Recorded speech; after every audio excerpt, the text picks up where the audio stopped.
আসসালামু আলাইকুম। আজকে এই হাইব্রিড গাড়িটা এলপিজি কনভার্সন করব। এটা হচ্ছে স্কোয়ার হাইব্রিড।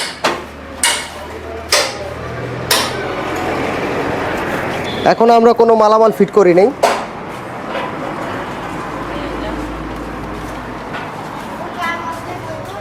এটা ফিট করে দেখাবো। আর হাইব্রিড কনভার্সনের সময় আমরা অবশ্যই এই সার্কিট ব্রেকারটা খুলে নিই, ঠিক আছে, যাতে আপনার কোনো ব্যাটারির উপর কোনো চাপ না পড়ে।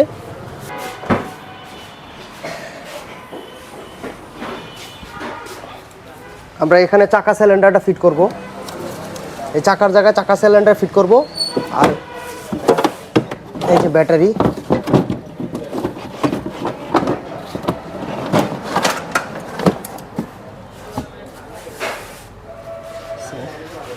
হাইব্রিড গাড়ি আপনি কনভার্সন করবেন, ঠিক আছে। আপনারা বলেন এই অনেক অনেক মাল আছে, বিভিন্ন আইটেমের মাল আছে, কিন্তু যে কোনো মাল দিয়ে হাইব্রিড গাড়ি কনভার্সন করবেন না। আমি বারবার বলি, হাইব্রিড গাড়ি কনভার্সন করতে গেলে ওই কন্ট্রোলার বা ওই সিস্টেমের ভিতরে, সফটওয়্যারের ভিতরে দুইটা প্রোগ্রাম অবশ্যই থাকতে হবে। এই দুইটা যদি না থাকে তাহলে আপনার হাইব্রিড সিস্টেম চালানো হচ্ছে না চালানোই ভালো। সকালবেলায় ইঞ্জিন ঠান্ডা থাকবে, তখন অকটেন স্টার্ট হবে। ইঞ্জিনটা টেম্পারেচার 20 ডিগ্রি সেট করে দিই, প্রায় 1-2 মিনিটের পরে এটা এলপিতে চলে যাবে। এরপরে সারাদিনে যতবার স্টার্ট হবে প্রত্যেকবার এলপিতে স্টার্ট হবে, ঠিক আছে। প্রত্যেকবার এলপিতে স্টার্ট হবে। যদি এলপিতে স্টার্ট না হয় তাহলে সমস্যা কি? হ্যাঁ, সমস্যা আছে। সমস্যা হচ্ছে আপনার হাইব্রিড গাড়ির সিস্টেমটা আপনি বুঝতে হবে যে হাইব্রিড গাড়ি যখন আপনি স্টার্ট দেন, স্টার্ট দেওয়ার পরে কিন্তু সরাসরি ইঞ্জিনে চলে না, চলে হচ্ছে ব্যাটারিতে। ব্যাটারি চলতে চলতে আপনি যখন এই পিক আপটা অ্যাক্সেলারেশন একটু বাড়ায় দেন, তখন এটা মুভ করে হলো ইঞ্জিনে।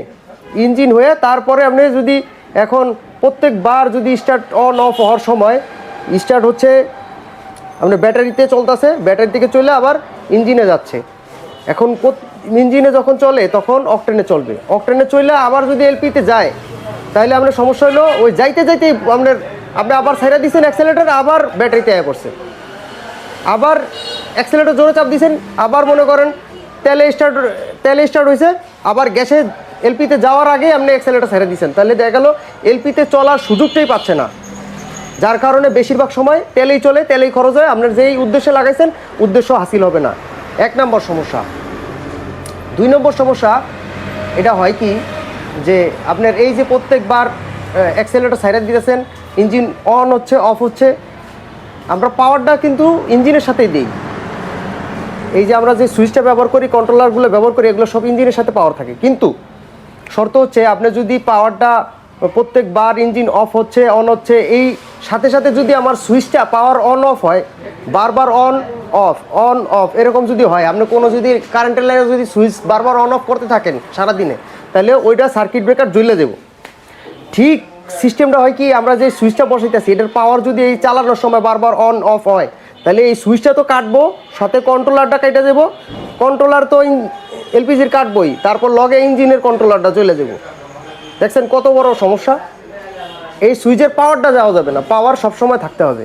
মানে আমি যতক্ষণ গাড়ি চালাবো ততক্ষণ পাওয়ার থাকবে। ইঞ্জিন অফ হোক অন হোক সমস্যা নেই, আমার ব্যাটারিতে চললেও সুইচে অবশ্যই পাওয়ার থাকতে হবে। এবং এটা আপনার এই সিস্টেমটা এটা সফটওয়্যারের ভিতরে প্রোগ্রাম করা থাকে। যেগুলো হাইব্রিড মাল এগুলা ইনবিল্ট এটার ভিতরে থাকে, কিন্তু যেসব মালের ভিতরে হাইব্রিড চলার কোনো উপযোগী না, ওই সব মাল দিয়ে যদি এই গাড়ি কনভার্সন করে দেন তাহলে দেখা গেল আপনার ক্ষতি হবে। এলপিজিতে আপনার কোনো সময় ভালো পারফরমেন্স দিবে না এবং আপনার ভালো কোনো অভিজ্ঞতা তৈরি হবে না। যার কারণে এই দুইটা সিস্টেম থাকতে হবে, যে আমার গাড়ি যতক্ষণ পাওয়ার থাকবে ততক্ষণ আমার সুইচে সবসময় পাওয়ার থাকতে হবে, ইঞ্জিন অফ হোক বা অন হোক। ইঞ্জিনের পাওয়ার অন অফ হওয়া যাবে না, মানে সুইচের পাওয়ার অন অফ হওয়া যাবে না। ইঞ্জিনের পাওয়ার যেমন আমি অ্যাক্সেলেটার কম দিছি তখন ব্যাটারিতে চলে গেছে, ইঞ্জিন অফ, গাড়ি চলতেছে কিন্তু ওই সময় যদি সুইচের পাওয়ার অফ হয়ে যায়, আবার অ্যাক্সেলেটার জোরে চাপ দিচ্ছেন, ইঞ্জিন স্টার্ট হয়েছে, তখন আবার যদি সুইচের পাওয়ার আসে, এরকম বারবার করেন, তাহলে আপনার ওই কন্ট্রোলারটা কেটে যাবে, এলপিজির কন্ট্রোলারটা কেটে যাবে, সাথে সাথে আপনার গাড়ির কন্ট্রোলারের উপর চাপ পড়বে, এমনকি গাড়ির কন্ট্রোলারটাও কেটে যাওয়ার চান্স থাকে, ঠিক আছে। এই দুইটা ফিচার অবশ্যই থাকতে হবে এলপিজি কনভার্সন করলে।